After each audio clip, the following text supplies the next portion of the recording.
Hello there guys, you're listening to Ebird Online and I'm back with another review. Yes!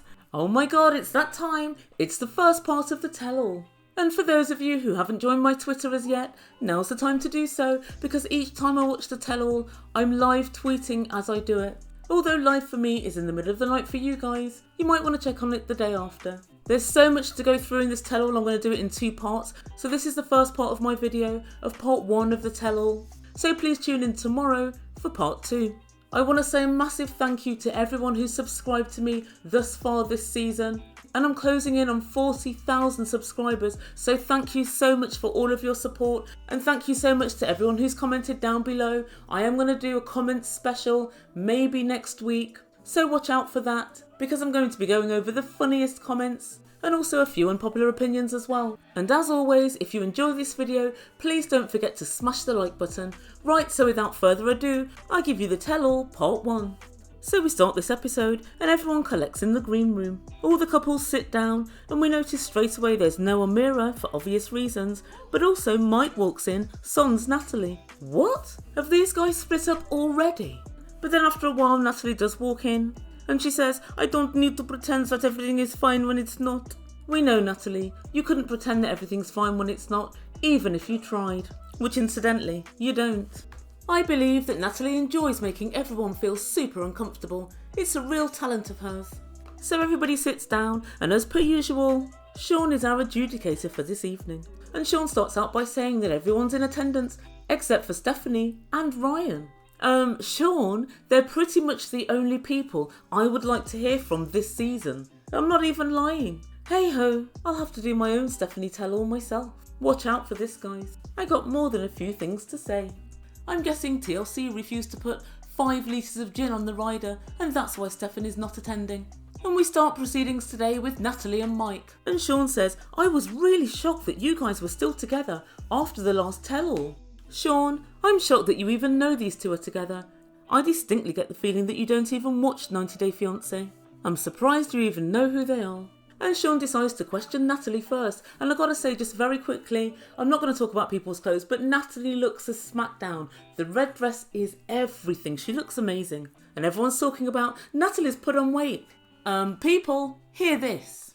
When your body looks like that in a dress, who the F cares? And then Sean asks why Natalie isn't wearing her ring. Sean, the Ebird knows why, because Mike hasn't bothered to get it out of the pawn shop in Seattle. No, but Natalie tells us that she isn't wearing the ring in case it gets stolen. What? In case it gets stolen? Oh, come on, Natalie. You and I both know that ring's more than likely a piece of old crap. Mike gives me very distinct cubic zirconia tease. But Sean gives us the shape of what's to come and she gets a little bit shady. I like this new Sean. And she tells everyone, raise your hand if you believe that Natalie left her ring at home because she was worried it might get stolen. And 4 people raise their hands. Mike, who's sitting next to Natalie, he's got no choice. Andrew and Jovi, who both have shit for brains and are pretty much 2 cheeks of the same arse. And Julia, who later retracts her support for Natalie. So ostensibly, nobody believes you're horseshit, Natalie, and neither do I. And then Sean asks, why did you arrive separately? And Natalie took what seemed like an age, sulking and pouting left and right for the camera. And then she finally said, I'm not answering why. And when Sean said, but why not? Just because. Just because. Just because is what 5-year-olds say when their brains haven't developed enough to formulate a quick answer. Just because doesn't cut it. Message for Natalie. This is the 90 Day Fiancé tell-all, not the 90 Day Fiancé tell fuck-all. TLC, please withhold Natalie's payments forthwith. If she doesn't want to answer, we don't want you to pay her. And that's just that on that. And then we go back down memory lane and we show the fateful day that Mike cancelled the wedding on the day of the wedding. And Sean looks beside herself. Sean actually low-key looks angrier than the Ebird did with Mike on that day. And Sean says, why? Mike, why? Why would you do that? It was on the day of the wedding. And I've been thinking about this, guys. Although we think, okay, he didn't leave her at the altar, he may as well have done because the whole thing was being filmed. So her horror and her rejection and her being completely let down was there for everybody to see. It may just as well have been at the altar. And Natalie said it was the worst time of her life and that she felt little and helpless on that day. And Sean asked again, but why, Mike? And Mike simply said, I was just not ready to get married on that day. But then guys, we find out a little bit more information, and this now makes so much more sense to me in terms of what actually happened. Two things come out in this tell-all, and both of them thoroughly shocking. The first thing was this: Mike disappeared from the house, in fact from his premarital bed, on the very night before the wedding. So Natalie wakes up at 4 a.m. in the morning and there's no Mike to be found. So remember this, we saw Mike giving Natalie a little lap dance, trying as hard as he could to make it drizzle. And then they went to the next room for a bit of How's Your Father. And then basically, Mike just disappeared and he was gone for 5 to 6 hours. So Natalie got up and she asked Tamara, where's Mike gone? And Tamara said maybe he went to a bachelor party or to see some people. And I'm quite sure that Tamara was 3 sheets to the wind by this point. It's fair to say that her and Uncle Bo, they like a drink or two. They do. And she was probably just trying to placate Natalie because she had no clue where Mike could have possibly got to. And Mike explains to Sean that he was 6 miles away from the house near where they go hiking. He said it's in the middle of the woods and you never get phone reception there. And he said that he just sat in his car for 4 hours thinking about things. Really, Mike? You sat in your car? So of course Natalie believes that he was potentially sleeping with someone else, or maybe he had some sort of bachelor party.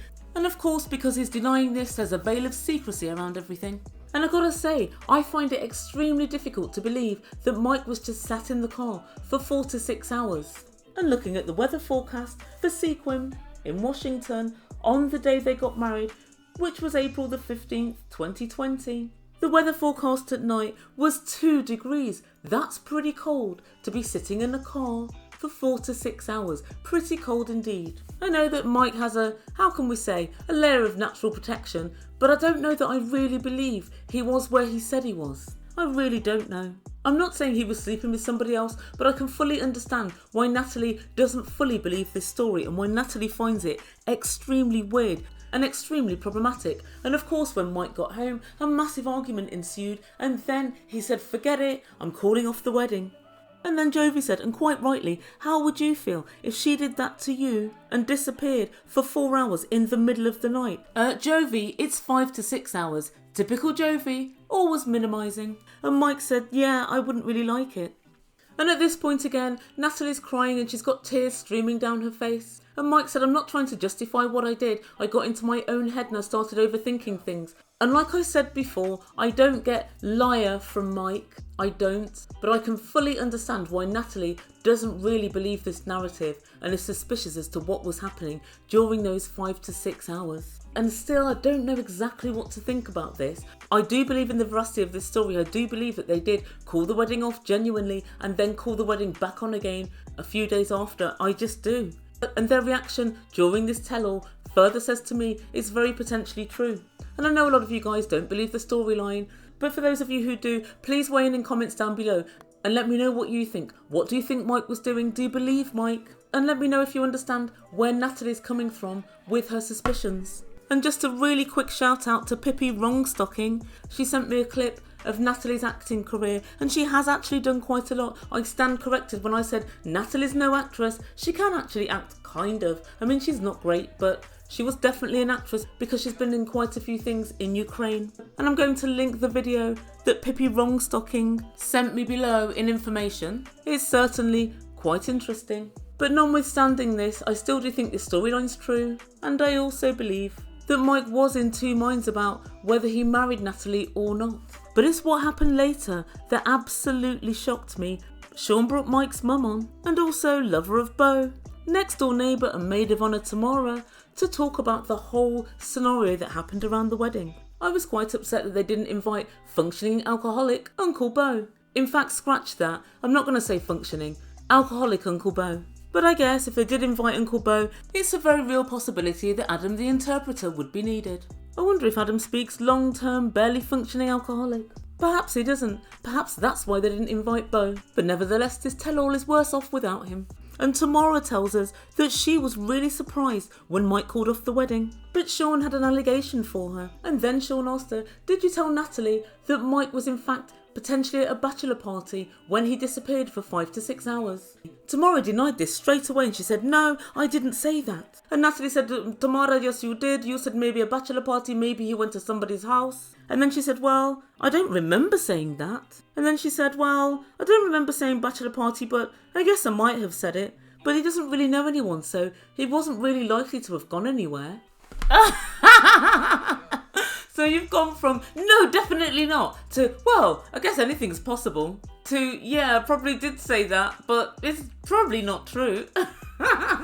Oh, Tamara, oh, what a tangled web we weave, when first we practice to deceive. So here's what I make to this. I think that Tamara did say that. I think Tamara said he's gone to somebody's house. You know, it is the night before his wedding. Maybe it's a bachelor thing. Because obviously Natalie was very upset and Tamara probably just wanted to smooth it over and calm her down. She was trying to kind of stand up for her friend but give a plausible explanation as to where Mike might have been. I also think that it's highly likely that Tamara had a glass of gin or two and a barbiturate or two. And she didn't really know what she'd said. And it's very funny because she started out saying, I didn't say it. And she ended up saying, well, I might have said it, but yeah, I don't really believe it. Come on now, Tamara. You haven't got a clue what you said now, have you? But that's not all. Sean has yet another allegation up her sleeve.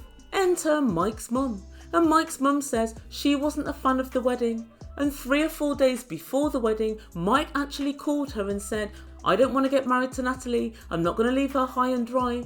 I'm going to give her the money that she needs to get back to Ukraine. And I'm going to call the wedding off. And the mum said she was really happy. 1, because Natalie's very jealous. 2, she has no respect for him.